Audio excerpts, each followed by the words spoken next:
할렐루야. 네, 오늘 주님 앞에 나오신 여러분들 환영하고 축복합니다. 오늘 예수님의 풍성한 사랑이 여러분의 심령 가운데 놀랍게 임하기를 주의 이름으로 축원합니다. 우리 앞뒤에 계신 분들, 옆에 계신 분들에게 한번 반가운 얼굴로 인사하시죠. 행복한 주일 되시기 바랍니다. 행복한 주일 되시기 바랍니다.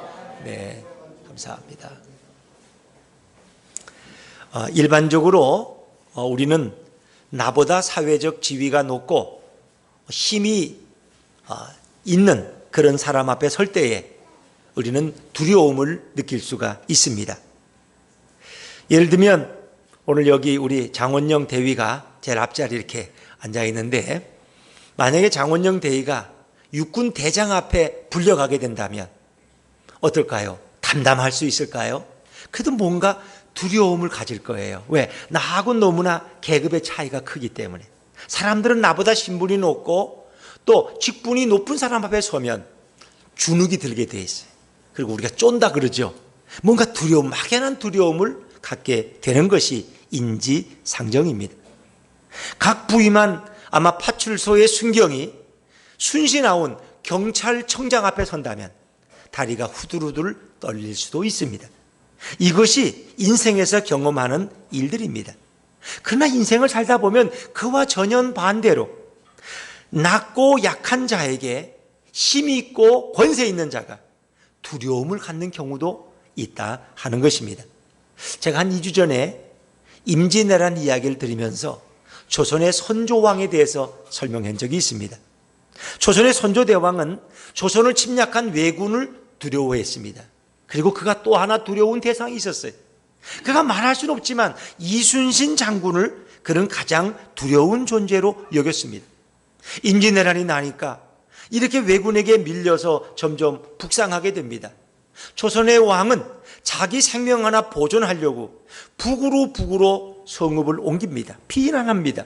그런데 저 해남 지역에 해성같이 등장한 이순신은 거북선을 만들어서 왜군을 부수는데 그는 연전연승합니다. 백성들 입장에서 보면 누구를 더 존경하고 따르겠습니까?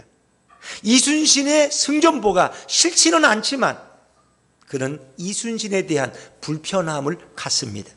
왜냐하면 백성을 두고 나 하나 살겠다고 도망가는 왕보다는 백성의 마음은 분명 자기 생명을 걸고 나라를 지키기 위해서 애쓰는 이순신 장군에게 향할 것이 분명하기 때문입니다.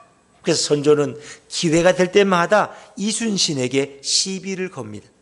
그리고 어떻게 하면 이순신을 제거할까 몰두하는 것이 조선 왕의 솔직한 심정입니다.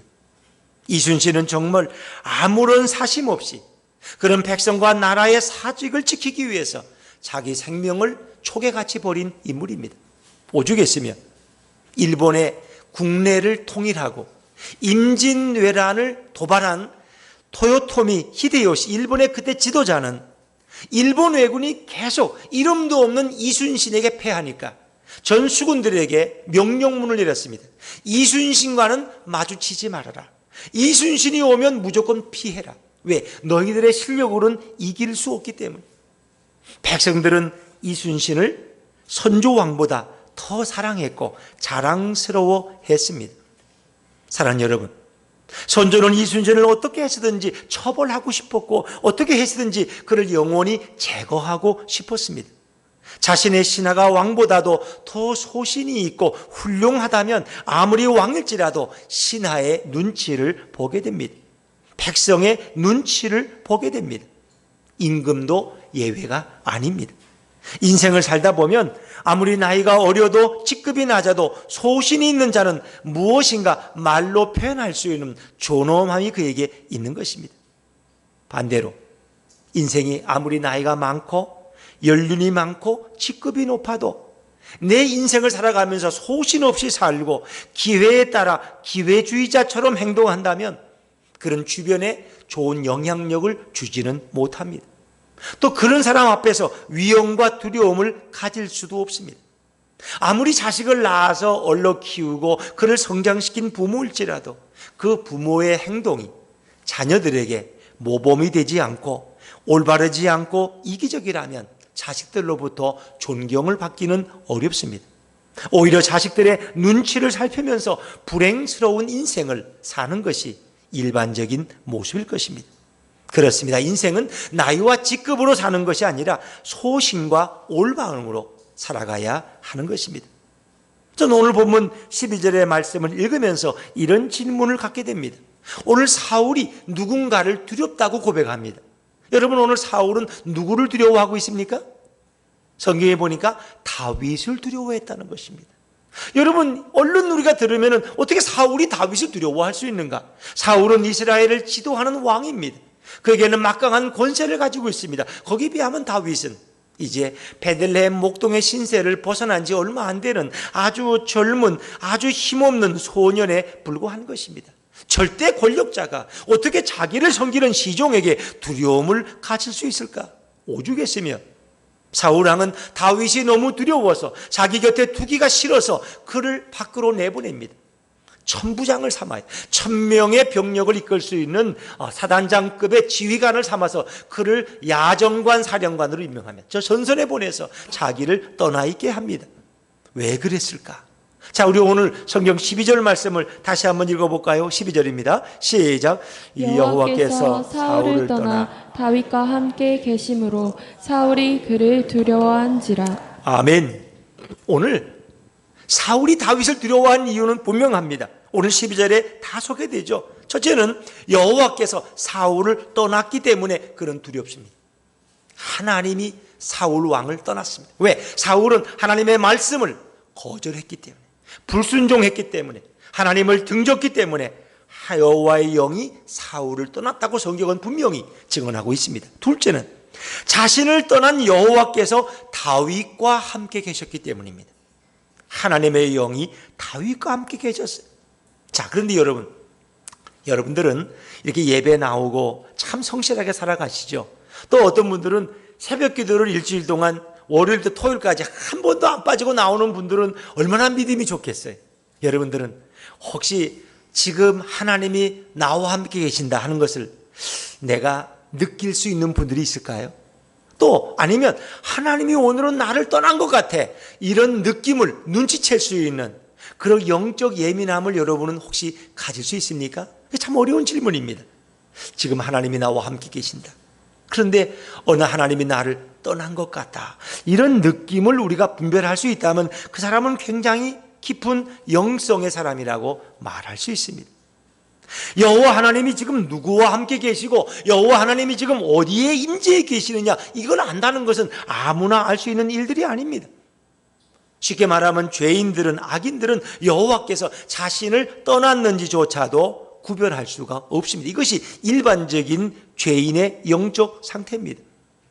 그 당시 사울 왕은 어떠했을 것 같아요? 사울 왕은 하나님과 멀리 있었습니다. 사울 왕은 하나님과 동행하지도 않았고 신앙과 거리가 멀었던 왕이었습니다. 그래서 사울 왕은 하나님이 자기를 떠난 것 사실조차도 모르고 있었어요. 그리고 자기를 떠난 하나님이 다윗과 함께 한다는 사실도 사울은 느끼지 못했을 것입니다. 이렇게 하나님이 자기를 떠났는지 다윗과 함께 하는지도 깨닫지 못하는 사울 왕이 어떻게 다윗과 함께 하신 하나님에 대해서 두려움을 가질 수 있었을까? 아마 우리가 생각해 보면은 아마 그가 경험한 어떤 사건 때문에 사울은 하나님이 자기를 떠났으며 그리고 다윗과 함께 있다고 생각했음이 틀림없습니다. 뭔가 자기가 설명할 수 없지만 어떤 특별한 외부적인 사건이 다윗과 함께 있다는 것을 사울은 막연히 깨닫게 됩니다. 정말 하나님을 떠난 사울이 하나님이 누구와 함께 있느냐, 그것을 깨닫는 것은 매우 힘든 일입니다. 자, 여러분, 조금 생각을 바꿔서 하나님께서 천지를 창조하셨을 때 6일 동안 모든 것을 만드시고 6일 마지막 주에 인간을 창조하셨습니다. 근데 하나님이 인간을 만들 때 하나님의 형상을 우리 마음에 담아두었다 그랬어요. 그래서 인간은 하나님과 교제할 수 있는 존재이고 하나님과 동행하도록 지음받은 존재입니다. 그러니까 하나님이 우리를 지으신 목적은 어찌 보면 우리 인간이 하나님과 동행하게 하기 위해서, 그리고 하나님은 인간으로부터 찬양과 영광을 받기 위해서 우리를 창조하신 것입니다. 그래서 참으로 우리 인간은 특별한 다른 피조물들과는 다른 특권을 가진 존재가 우리 인간입니다. 태초에 창조된 인간은 어떤 두려움이나 무서움도 없었습니다. 하나님과 동행하도록 창조된 인간을 두렵게 할 어떤 피조물도 세상에는 존재하지 않았습니다. 또 누구의 눈치도 볼 것도 없고 누구를 두려워할 필요도 없었습니다. 그런데 인간의 마음속에 교만이 싹 텄습니다. 하나님의 간섭을 벗어나기를 원했습니다. 아니, 하나님과 동행하기를 인간들은 거부하게 되었습니다. 그래서 인간은 독립적으로 살고 싶었기 때문에 그런 마음이 결국은 하나님이 금하신 선악과를 범하고 따먹게 되므로 인간은 타락을 경험하고 죄가 그 속에 들어옵니다. 하나님과 동행하는 것을 진정한 존귀함의 자유가 아니라 답답하게 여겼던 인간들은 결국 하나님을 떠나게 되고 그 순간 인간은 타락이라는 이런 함정에 빠지게 됩니다. 하나님과의 동행을 잃어버린 인간들은 이제 모든 피조물들을 다스리고 정복하는 그런 권위 있는 존재가 아니라 오히려 정복해야 될 그 피조물들을 두려워하고 그들을 피해야 되는 나약한 존재가 되어버리고 말았습니다. 여러분, 만약에 우리가 예배 드리고 있는 이 예배당에 갑자기 아주 으르렁거리는 사자 한 마리가 달려 들어온다면, 여러분, 이런 사자가 여러분 예배 드리는데 여러분 옆에 딱 서서 으르렁거리면 여러분 편안히 예배 드릴 수 있겠어요? 다니엘처럼 하나님이 사자의 입을 막으셨구나, 할렐루야, 그래 사자야 나하고 놀자, 같이 예배 드리자, 찬양해야지, 찬송가 470장이야, 이게 되겠습니까? 아마 사자가 한 마리 여기 으슬렁거리면 여러분은 예배 드리다가 아마 필시 유아동반자실이나 아마 이런 문이 닫혀있는 방으로 들어가기 십상일 거예요. 아마 이 예배 자리가 혼비백산하지 않겠습니까? 과연 우리 가운데 설교하는 저 자신을 포함해서 저는 아마 이 단뒤에 숨을지도 몰라요. 사자가 한 마리 들어온다면, 여러분 한번 생각을 바꿔놓고 생각해 보세요. 언제부터 우리가 사나운 사자 앞에서 두려워해야 합니까? 이것이 다 타락한 이후에 생긴 변화입니다. 그전에는 안 그랬습니다. 왜냐하면 성경이 말하는 하나님의 나라의 모습은 뭐예요? 어린아이가 독사의 굴에 손을 넣고 사자와 함께, 맹수와 함께 어울리는 것이 천국의 모습이고 그것이 바로 에덴 동산의 모습이었습니다. 그런데 인간은 그 모든 피조물들을 다스리고 통치해야 될 존재가 타락한 이후에 그들을 두려워하게 됐습니다. 짐승 앞에서 떠는 존재가 되었습니다. 창조주 하나님과 동행을 멈춘 인간은 이제 악과 동행을 하고 죄와 짝하는 존재가 되었습니다. 인간은 이제 두려움과 동행하는 그런 천한 모습으로 전락해버리고 말았습니다. 이제 인간들은 인간이 인간을 두려워합니다. 학교에 가면 아이들은 선생님을 두려워합니다. 군대에 가면 사병들은 장교를 두려워하고 스타를 두려워합니다. 가정에서는 자녀들이 부모님을 두렵게 여깁니다. 직장에서는 상사를 두렵게 여깁니다.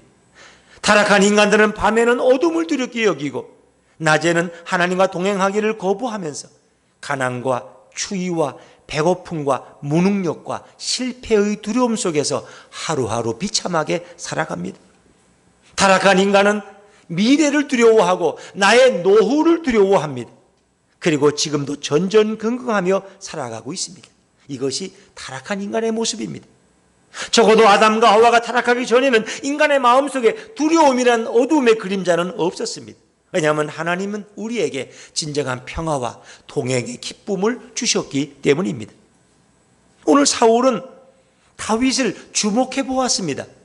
다윗은 뭔가 남보다 특별한 신체가 있는 것도 아니고 기골이 장대한 것도 아닙니다. 무슨 특수훈련을 받은 사람도 아닙니다.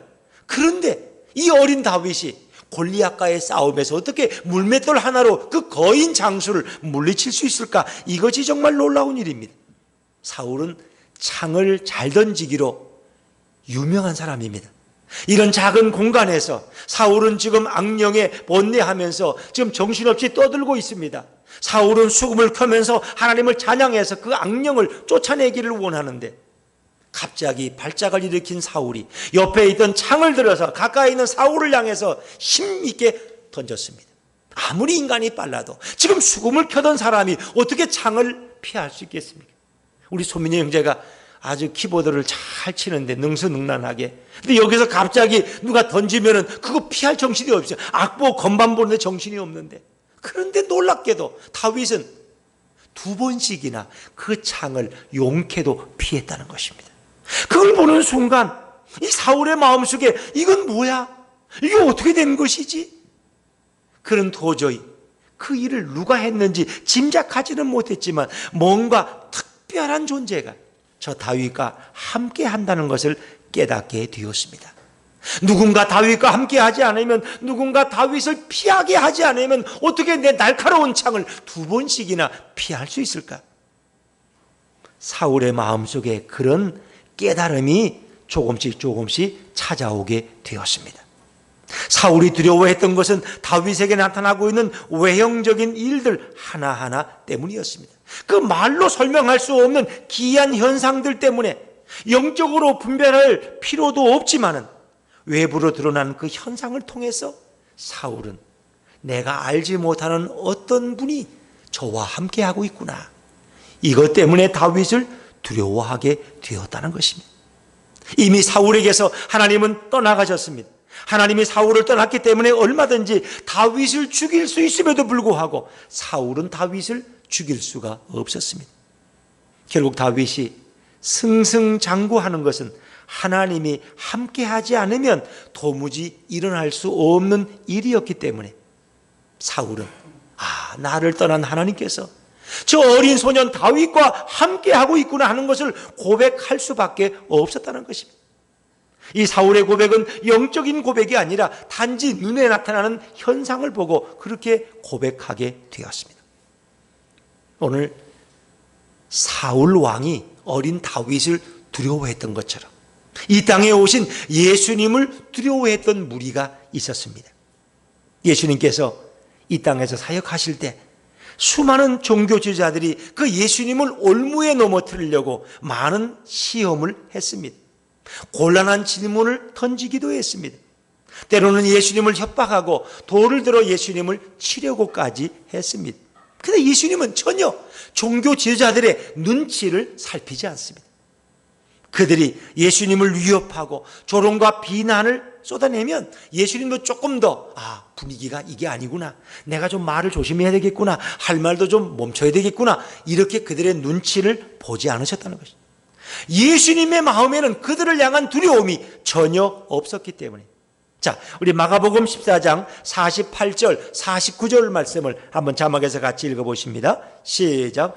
예수께서 무리에게 말씀하여 이르시되 너희가 강도를 잡는 것 같이 검과 몽치를 가지고 나를 잡으러 나왔느냐? 내가 날마다 너희와 함께 성전에 있으면서 가르쳤으되 너희가 나를 잡지 아니하였도다.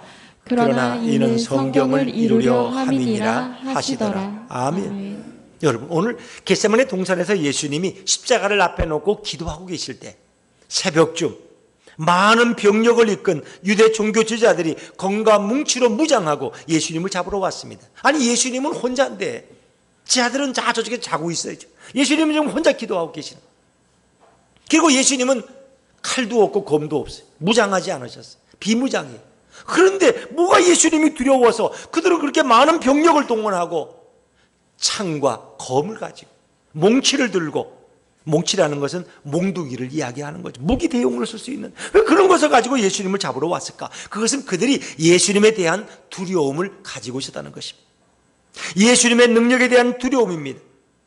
그들이 왜 한밤중에 예수님을 잡으려 했을까? 낮에는 예수님을 따르는 무리가 많으니까 그 무리가 두려워서 아무도 없을 때, 그들은 다 집에 돌아가고 무리가 없을 때 예수님을 체포하려고 했어요. 그것은 예수님에 대한 두려움 때문입니다. 예수님을 따르던 수많은 백성들이 두려워서 인적이 끊어진 한밤중에 예수님을 몰래 잡아가려고 했습니다. 예수님은 자기를 잡으러 온 그들에게 물으십니다. 너희가 누구를 찾느냐? 그리고 자신이 예수라고 알려주십니다. 그리고 너희는 나를 잡아가고 이 제자들은 다 풀어주라고, 돌려보내라고 그렇게 요구하셨습니다. 예수님은 순순히 결박을 당하시고 그들에게 이끌려서 대제사장 가야바의 집에 가서 서시게 됩니다. 예수님에게는 누구도 침범할 수 없는 권세와 능력이 그에게 있었습니다. 예수님은 항상 하나님이 그와 함께 하신 줄로 믿습니다. 예수님이 그들을 두려워하지 않는 것은 하나님이 예수님과 함께 하셨기 때문에. 인간이 타락한 후에 더 이상 하나님의 영이 인간과 죄 많은 인간들과 함께 하지 않으셨습니다. 그래서 우리가 노아 홍수 이전에 인간의 죄가 관영함으로 하나님의 영이 그들을 떠났다고 성경은 분명히 설명하고 있습니다. 그러나 예수님은 무지하신 분이고 그 본체가 하나님과 같은 동등하신 분이기 때문에 하나님이 우리 예수님과 항상 동행하신 줄로 믿습니다. 자, 요한복음 8장 29절에 예수님은 자신에 대해서 뭐라고 말씀하십니까? 요한복음 8장 29절을 자막에서 한번 읽어보시죠. 시작. 나를 보내시니가 나와 함께 하시도다. 나는 항상 그가 기뻐하시는 일을 행함으로 나를 혼자 두지 아니하셨느니라. 아멘. 예수님을 보내신 하나님이 예수님과 늘 함께 계신다는 것입니다. 그리고 내가 그가 기뻐하는 일을 행함으로 하나님이 나를 혼자 두지 아니했다. 다시 말하면 하나님이 예수님과 함께 계셨고 하나님이 예수님과 늘 동행했음을 말씀하고 있습니다. 예수님은 언제든지 혼자가 아니었습니다. 삼위일체 하나님은 서로 분리되거나 서로 떨어질 수 없는 전능하신 하나님이기 때문에 그 세 분은 항상 함께 계셨습니다. 그래서 우리가 삼위일체를 설명하기는 쉽지 않습니다. 하나님은 성부, 성자, 성령 세 분으로 드러나지만 그분은 본체가 하나라는 것입니다. 그래서 예수님은 본체가 하나님과 동일함으로 어떤 상황에서도 두려워할 필요가 없었습니다. 특히 피조물 때문에 예수님은 두려워할 이유가 없습니다. 만약 어떤 피조물 때문에 두려워한다면 그가 어찌 하나님이라고 우리는 설명할 수 있겠습니까? 예수님이 이 땅에서 사역하실 때 그분의 신성은 두려움 때문에 어떤 일을 포기하든가 어떤 일을 주저하신 적이 없습니다. 사람 때문에 어떤 일을 실패하신 적도 없습니다. 예수님은 항상 하나님과 동행하고 하나님을 깊이 아셨습니다. 그리고 자신의 사역을 담대하고 멋지게 감당하신 분이 바로 우리 예수님이십니다. 예수님은 부활하시고 승천하신 이후에 하나님 보좌 우편에 지금도 앉아 계신 줄로 믿습니다. 세상은 예수님을 두렵게 할 수 없습니다. 오히려 세상은 예수님 앞에서 떨며 두려워했습니다. 유대 종교 지도자들, 제사장들과 서기관들은 예수님 앞에 서기를 몹시 두려워했습니다. 유대 장로들과 대제사장들, 서기관 바리새인들은 예수님이 하나님에 대해서 말하는 것이 늘 못마땅했습니다. 그래서 그들은 예수님을 공격하기 시작했습니다. 예수님이 어떤 말꼬리를 잡아서 예수님께 면박을 주기 시작했습니다. 어느 날 예수님이 나와 아버지는 하나다. 다시 말하면 예수님과 하나님이 하나다라는 말에 그들은 충격을 받았습니다. 아니 저 시골 저 갈릴리에서 올라온 저 거짓 선지자 같은 저 예수가 하나님과 자기는 하나래. 이 말을 그들은 이해할 수가 없었습니다. 그래서 그들은 예수님을 더 비난하고 더 공격했습니다. 그래서 예수님은 돌에 맞아 죽을 뻔한 위기를 몇 번씩이나 넘기십니다. 그들은 예수님의 말씀을 전혀 이해하지도 못했고 받아들이지도 못했기 때문입니다. 그들은 예수님이 설교할 때마다 돌을 손에 들고 예수님의 설교를 듣곤 했습니다. 여러분, 예수님은 우리 인간들을 구원하기 위해서 이 땅에 오신 구원자이시지만 구원자로서 메시아로서 정당한 대접을 받지 못하셨습니다. 오히려 신성을 모독하는 자라고 해서 모욕과 수욕을 한없이 당하신 분이 바로 우리 예수님이십니다. 여러분, 제가 여러분에게 묻습니다. 예수님이 하나님과 하나라는 말씀이 진실입니까? 거짓입니까? 진실입니다. 예수님은 진실을 말씀하셨기 때문에 오히려 사람들의 돌팔매질에 맞을 뻔했습니다. 사람들은 오해했어요. 저가 십자가에 죽는 거 보니까 저가 거짓 선지자가 틀림없어. 그러나 예수님은 진실만을 말했기 때문에 그분은 십자가에 죽으실 수밖에 없었습니다. 아마 예수님이 받은 수모와 모욕은 세상에 그 어떤 자도 경험할 수 없는 수준이었을 것입니다. 일반적으로 우리 인간이 가장 두려워하는 존재가 누굴까요? 여러분들은 누가 제일 두렵습니까? 어떤 분은 물으면 우리 아내가 제일 두려워요. 사실 저도 두 번째로 우리 아내가 제일 두려워요. 네. 근데 제가 어릴 때 우리가 제일 두려운 게 누구예요? 어릴 때 저는 시골에서 살았기 때문에 이렇게 밤에 화장실 가는 게 제일 두려웠어요. 왜냐면 꼭 그럴 때면 화장실 간다 그러면 형들이 귀신 얘기를 했고 화장실에는 귀신이 있다고 알려줬어요. 친절하게. 그러면 꼼꼼한 화장실에 간다는 게 너무 모험이었어요.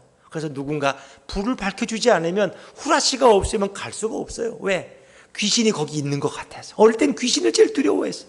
여러분, 우리는 그럼 성인이 되어서 지금은 누가 제일 두려울까요? 지금도 사마귀가 제일 두려워요. 사마귀. 여러분, 사마귀가 뭔지 아세요? 사탄, 마귀, 귀신이 사마귀예요. 악령이 나를 지배할 때 이게 제일 두려운 거예요, 여러분. 여러분, 우리가 이렇게 예배 잘 드리지만은 어느 날 사단이 내 마음속에 어떤 잘못된 생각을 집어넣을 때 우리는 잠을 이룰 수가 없고, 이 교회를 꼭 가야 되나? 혹시 이거 교회 가서 이게 뭐가 문제가 해결 안 되는데 이게 절에 가야 되는 거 아니야? 여러분, 생각이 바뀌어요.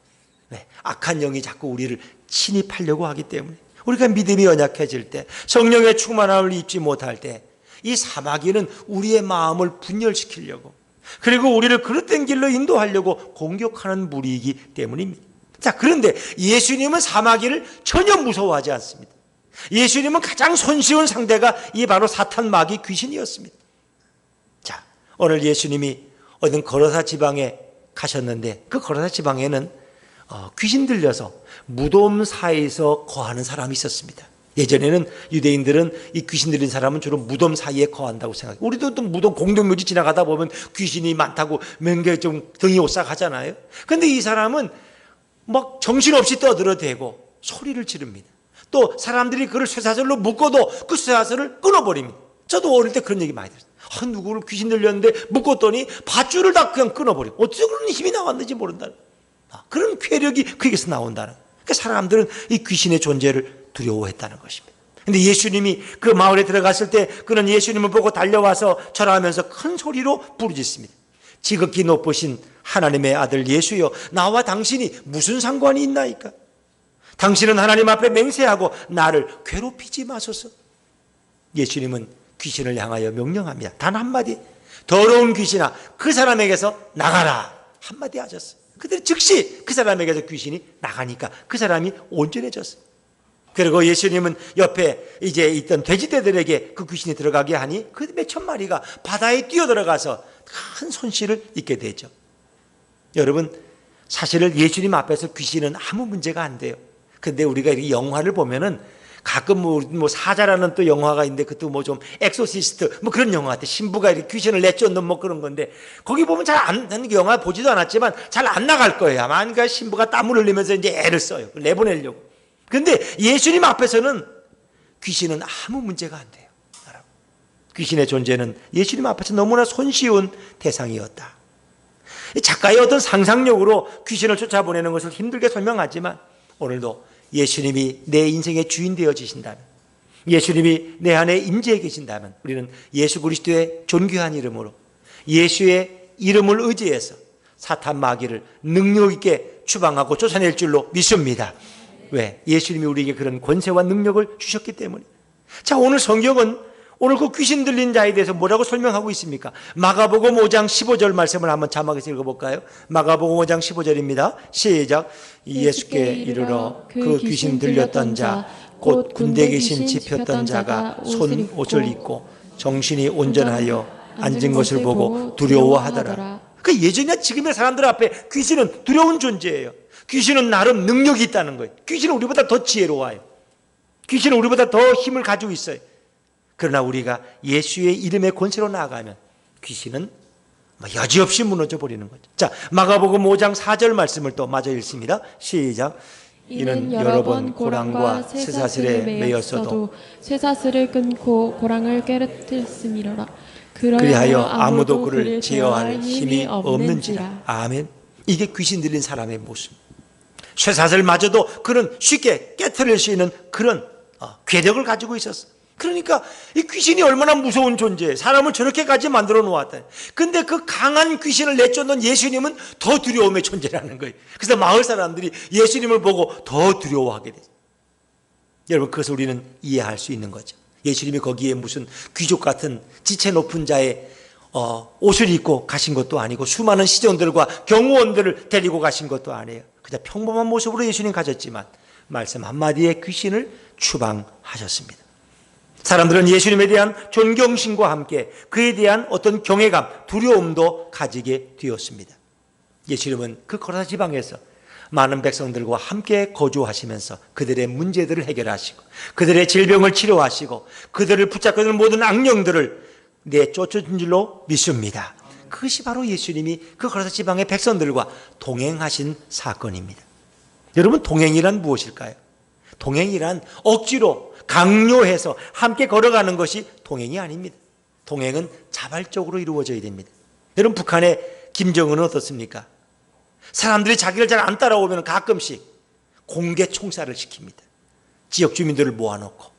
그렇게 해서 사람들이 두려움을 갖기 때문에 그저 김정은의 말에 그들은 불복하지 못하고 무조건 따르게 되어 있는 것입니다. 이것은 진정한 의미에서 동행이 아닙니다.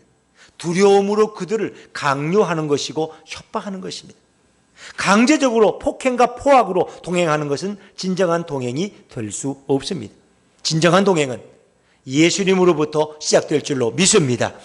우리의 인생의 가장 최고의 큰 가치는 예수님과 동행하는 것입니다. 많은 분들이 예수님과 동행한다 그러면은 그거야 뭐 당연한 거지. 그리고 내가 예수님을 잘 믿어 동행해서 내가 복을 받고 성공해야지. 또 목회자들은 동행이 목적이 아니라 내가 예수님을 잘 이용해서 교회를 좀 부흥시키고 이름 있는 목사가 돼야지. 내가 성공하는 목사가 돼야지. 이런 생각을 갖는다면 그건 착각입니다. 어찌 보면 우리 신앙의 목적은 예수님과 일생을 동행하는 것입니다. 그 위의 것은 예수님이 덤으로 주시는 복이요, 분복이요, 선물일 뿐이지 신앙의 진정한 목적은 이 땅에서도 예수님과 동행하는 것입니다. 그리고 그분은 우리를 천국까지도 동행하실 줄로 믿습니다. 여러분, 예수님과 우리가 함께 동행하게 되면 예수님은 우리 인생에서 우리가 안고 있는 어떤 문제들도 해결해 주십니다. 우리 마음속에 숨겨져 있는 모든 두려움도 말끔히 씻어주시는 분이 바로 우리 예수님이십니다. 예수님과 동행하면 우리는 눈치로 인생을 살아가는 것이 아닙니다. 우리는 소신으로 살 수 있고 담대함으로 살아갈 수 있습니다.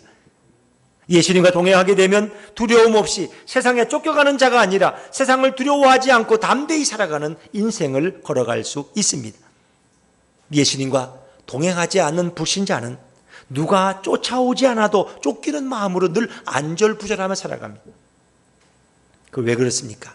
그것은 악한 영이 주는 두려움이, 세상이 주는 두려움이 예수가 없는 사람에게 찾아오기 때문입니다. 예수님과 동행하지 않는 자들은 세상의 눈치를 보고 사람들을 두려워하고 한 해를 보내면서 또 새해에 대한 불안한 마음으로 시작을 하게 됩니다. 예수님은 왜 우리와 동행해 주셔야 될까요? 우리 인생의 두려움을 쫓을 수 있는 분은 오직 예수 그리스도밖에는 없는 줄로 믿습니다. 우리 인생의 가장 행복한 삶은 바로 예수님과 동행하는 것입니다. 예수님이 나와 함께 동행하신다면 우리는 그 이상을 바랄 것도 없고 기도할 것도 없습니다. 날마다 우리의 삶이 주님과 함께 호흡하고 주님과 함께 걸어가는 삶이라면 거기에 얼마나 큰 기쁨이 있겠습니까? 예수님이 다윗과 함께 동행해 주신 것처럼 우리 성도들은 예수님과 동행하는 삶이 되어야 할 줄로 믿습니다. 예수님을 따르는 것이 예수님과 동행하는 것입니다. 예수님을 의지하는 것이 예수님과 동행하는 것입니다. 예수님을 믿고 영접하는 것이 예수님과 동행하는 것입니다. 믿는 것, 따르는 것, 의지하는 것. 난 오늘 내 삶에 전적으로 우리 하나님만 의지하고 예수님만 신뢰하는가, 그런 예수님과 동행하는 사람입니다. 예수님과 동행하는 사람은 인생의 어떤 두려움을 가질 필요도 없습니다. 사람이나 환경의 눈치를 볼 필요도 없습니다. 우리는 늘 주님이 주시는 기쁨 가운데 행복한 삶을 영위할 수 있습니다. 사랑하는 여러분, 예수님과 동행하는 우리 모든 성도들 되시기를 주의 이름으로 축원합니다. 하나님이 우리 인간을 원래 예수님과 동행하도록 만드신 거예요. 하나님과 동행하는 존재로 만들어서 어떤 두려움도 없는 평화로운 존재로 우리를 만드셨어요. 그러나 인간이 하나님을 떠나서 범죄한 이후에 우리는 한없는 세상에 대한 두려움을 가지고 살아가게 됐습니다. 이 서글픈 인생의 모습을 보시고 우리 하나님은 예수님을 이 땅에 보내셨습니다. 그래서 예수님을 통해서 우리는 두려움에서 벗어나고 그분이 오셔서 우리의 죄를 용서하시고 우리 대신 십자가에 죽으시고 우리를 영원한 천국까지 동행하시는 우리 주님이 참으로 우리의 구주요 메시아가 되신 것입니다. 예수님이 오셔서 두려움에 근원된 사마귀를 제거해 주시고 예수님이 오셔서 우리 인생의 어떤 문제도 주님 앞에 가지고 나온다면 주님이 말끔히 해결해 주시는 축복과 응답을 경험하는 존재가 되었던 것입니다. 바로 이 길을 예배하신 분이 바로 우리 예수님을 보낸 하나님이신 줄로 믿습니다. 하나님께서 우리 예수님을 구원자로 이 땅에 보내셨습니다. 그래서 하나님 아버지와 동행하는 진짜 행복한 인생으로 살아가도록 예수님을 우리에게 보내주셨습니다. 예수님이 우리를 위해 부어주시는 그 사랑은 소낙비보다 더 강하고 집중호우보다 더 놀라운 것입니다. 그래서 우리가 설교 후에 부를 찬송 가사에 그런 게 있어요. 주님 나와 동행을 하면서 나를 친구 삼으셨네. 우리 서로 받은 그 기쁨은 알 사람이 없도다. 그 기쁨은 알 사람이 없도다. 우리가 예수님과 동행하며 속삭이는 그 친밀한 교제의 기쁨은, 예수님이 주시는 평화와 기쁨은 불신자들은 알 사람이 없다는, 알 수가 없다는 거예요. 사랑하는 사람과 걸어가는 것이 먼 길을 가장 빨리 가는 거 아닙니까? 사랑하는 우리 남녀가 손을 잡고 동탄 호수공원을 한 3시간을 돌아도 다리도 안 아파. 아니 저 사람들은 뭐 좋다고 저렇게 이 더운데 걷고 있나? 그건 그 사람들 마음을 모르는 거예요. 그냥 걸어도 10바퀴를 걸어도 지루하지 않고 그렇게 할 얘기가 많고 어떻게 이런 짝을 여기서 만날 수 있을까 여러분? 그걸 알 사람이 없어요. 우리가 예수님과 동행한다면 그 기쁨을 누가 알 수 있겠느냐 하는 것입니다. 여러분, 성도는 내 스스로 내 인생을 판단하고 내 스스로 살아가는 자가 아닙니다. 성도는 예수님과 동행하면서 예수님이 주시는 지혜와 능력 가운데 세상에 대해서 담대하고 소신껏 살아가는 자가 바로 성도입니다. 우리 성도들도 가끔 믿음이 연약해질 때 내가 예수님과 동행하기보다는 뭔가 좀 세상과 짝하고 싶고 세상과 동행하고 싶고 세상의 쾌락을 향해서 나아가고 싶은 그런 마음이 들 때도 있어요. 그러나 그것은 주님이 원하는 마음이 아니죠. 어리석은 성도들은 어느 날 예수님이 좀 짜증나고 시들증나서 그냥 내 인생을 내 마음대로 살아가려고 할 때 그 인생은 비참한 삶이 되는 거예요. 쫓아오는 자가 없어도 도망가는 그런 부끄러운 인생이 되고 마는 거예요. 누가 죽이고자 쫓아오지 않아도 뭔가 두려움과 불안 가운데 살아가는 어리석은 존재가 되어버리고 마는 것입니다. 여러분, 우리 성도들이 헌금을 많이 하면은 예수님과 동행하는 게 아닙니다. 정말 진실한 마음으로 성도들이 예수님과 동행하되면 예수님은 다윗과 함께 했듯이 우리를 모든 위기에서 건져내시고 우리의 인생의 문제를 해결해 주시고 두려움에서 우리에게 진정한 기쁨과 평화를 허락할 줄로 믿습니다. 예수님과 동행하는 사람은 전쟁의 위기 속에서도 어떤 위험한 질고 속에서도 절대로 두려워하지 않습니다. 예수님이 나와 함께 계시기 때문에. 여러분, 9.11 테러 때 그 비행기가 이제 추락하기 직전의 모습에서 그는 자기 가족과 통화하고 나서 여호와는 나의 목자시니 내게 두려움이 없도다. 시편을 암송한 사람이 있지 않습니까? 우리 성도들은 이런 놀라운 예수님을 날마다 시간마다 순간마다 경험하고 그 예수님과 동행하는 인생이 되어야 할 줄로 믿습니다. 예수님과 동행하는 사람은 내 인생을 예수님이 결정합니다. 내 인생의 갈 길을 우리 주님이 이끌어 주십니다. 내가 판단하는 것이 아니고 내가 이끌어가는 것이 아닙니다.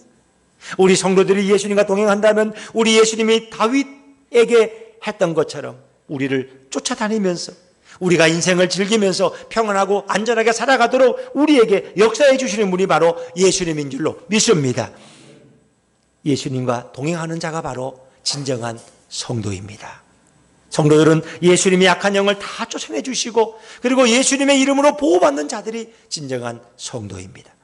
우리 예수분교회 모든 성도님들은 날마다 예수님과 동행함으로 친밀한 교제와 은혜의 삶을 이어가시고 이 한 주간도 주님 때문에 기뻐하고 주님 때문에 감사하고 주님을 찬양하며 살아가는 복된 인생들 다 되시기를 주 이름으로 축원합니다. 축원합니다.